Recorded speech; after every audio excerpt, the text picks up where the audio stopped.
Sabda Nabi SAW, siapa yang membaca dua ayat terakhir Al-Baqarah, maka semua permintaannya akan dikabulkan oleh Allah.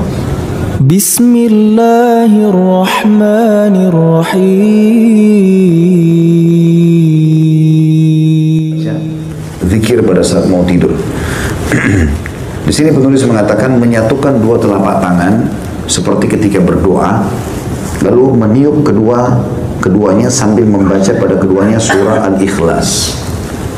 Sudah kita tahu tentunya Bismillahirrahmanirrahim. Di sini di buku kita ditulis Qul huwallahu ahad, Allahus samad, lam yalid wa lam yulad wa lam yakul lahu kufuwan ahad. Katakanlah dialah Allah yang Maha Esa. Allah adalah Tuhan yang bergantung kepadanya segala sesuatu.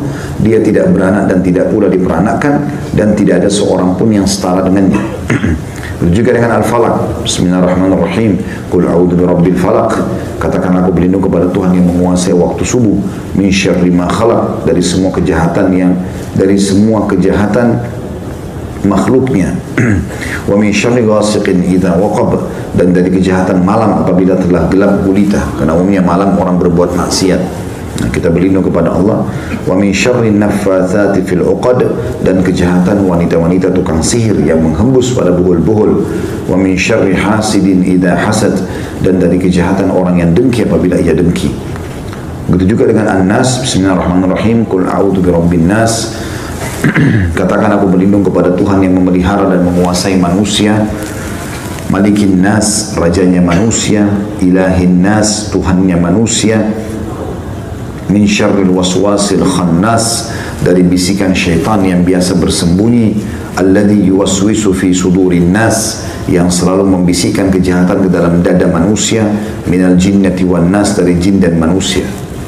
Dibaca lalu ditiup ke telapak tangannya. Kemudian dengan kedua telapak tangan itu dia mengusap tubuh yang dapat dijangkau dengannya, dimulai dari kepala, wajah, dan tubuh bagian depan sebanyak 3 kali.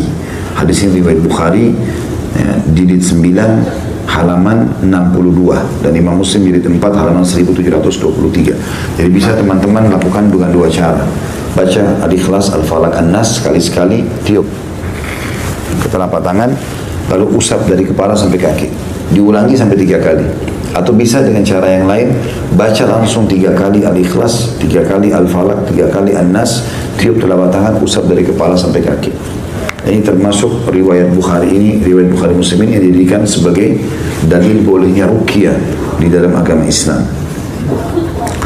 Kemudian dianjurkan membaca ayat kursi. Allahu la ilaha illahu, bismillahirrahmanirrahim. Allahu la ilaha illahu wal hayyul qayyum. Allah yang tidak ada Tuhan yang berhak disembah kecuali Dia. Dia Maha hidup dan terus-menerus mengurus makhluknya.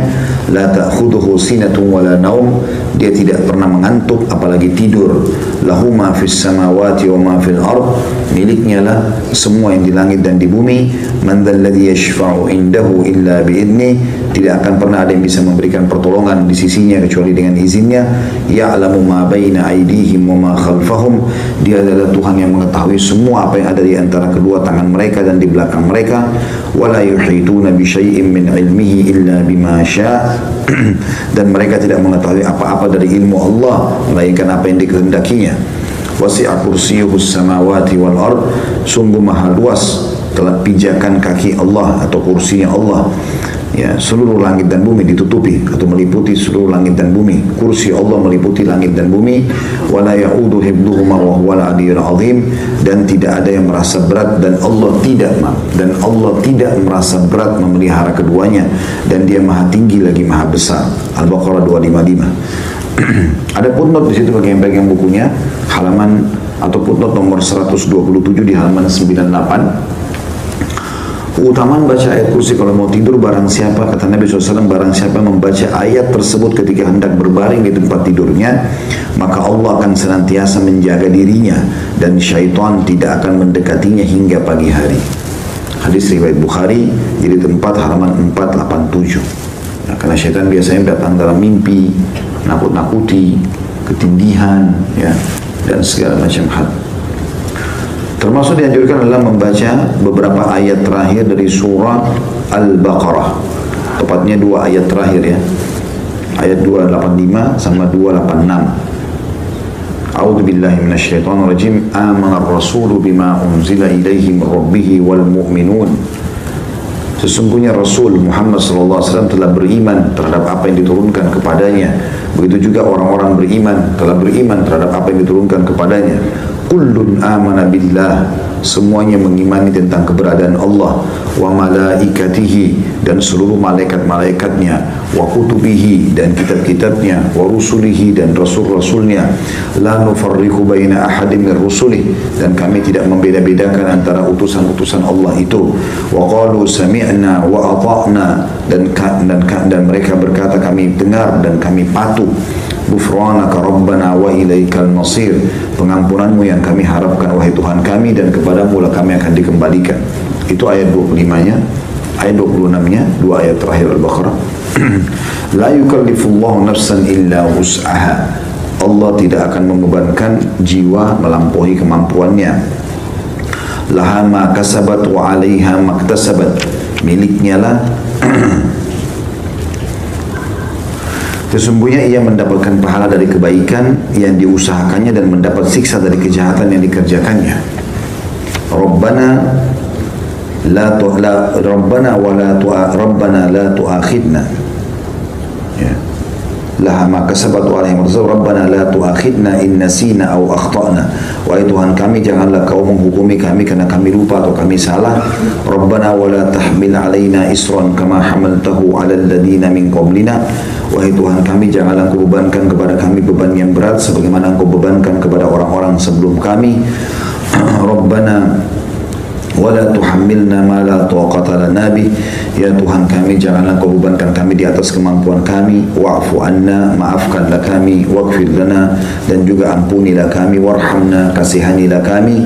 Anta maulana, Engkau lah ya Tuhan kami. Fansurna 'alal qaumil kafirin, tolonglah kami dari orang-orang yang kafir. Al-Baqarah 285-286. Di situ ada footnote nomor 128 di halaman 101. Hadisnya adalah hadis riwayat Bukhari di jilid 9 halaman 94 dan Muslim jilid 1 halaman 554. Kata Nabi SAW, barang siapa yang membaca dua ayat tersebut di malam hari, dua ayat akhir Al-Baqarah, maka dua ayat tersebut telah mencukupinya. Makna mencukupinya adalah memenuhi segala kebutuhannya dengan termasuk menyelamatkannya dari segala mara bahaya.